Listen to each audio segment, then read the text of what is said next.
Pork Barrel 2.0, ganyan daw maituturing ang issue sa flood control scandal. Aminado kasi ang Budget Department na pinirmahan nila ang bilyong-bilyong pisong proyekto ng DPWH kahit hindi ito nakasaad sa GAA.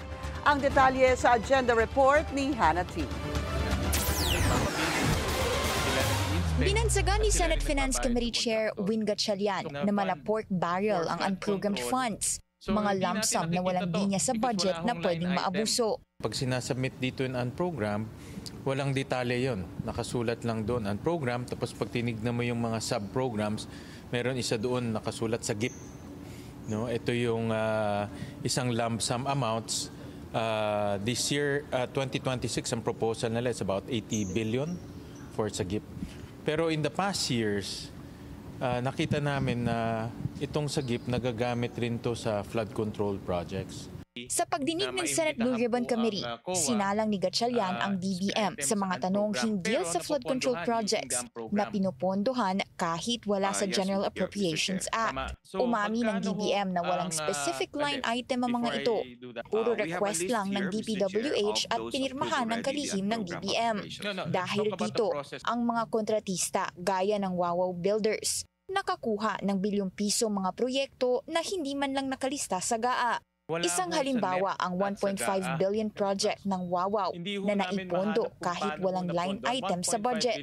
Base sa mga dokumento ni Gatchalian, 34 billion ang na-release na unprogrammed funds para sa flood control noong 2023 at lumobo ito sa 107.9 billion noong 2024. Depensa ng DBM, ang unprogrammed funds ay ginagamit lang kapag may certification ng excess revenue mula sa Bureau of Treasury. Pero giit ni Gatchalian, sa ganitong sistema, nagiging kitty fund o lump sum ito ng mga politiko at nagbubunga ng mga anomalya. Babala niya, halos 800 billion ang pwedeng ma-access sa unprogrammed funds noong 2023 at halos 700 billion naman noong 2024. Hindi ito transparent pagdating sa detalye ng mga proyekto, kaya malabo ang accountability. Kaya ngayon, ipinapatanggal na ni Gatchalian ang unprogrammed funds sa national budget na anyay halimbawa na isang bagong anyo ng pork barrel.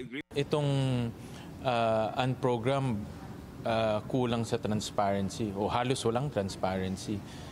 Especially yung sa GIP project, wala talagang transparency yun. Mas maganda sa program na lang para ma-manage natin yung ating deficit at mas transparent, kitang-kita kung ano yung mga proyekto. Una na niyang sinabing posibleng maimbitahan si dating Finance Committee Chair Grace Poe tungkol sa investigasyon sa national budget.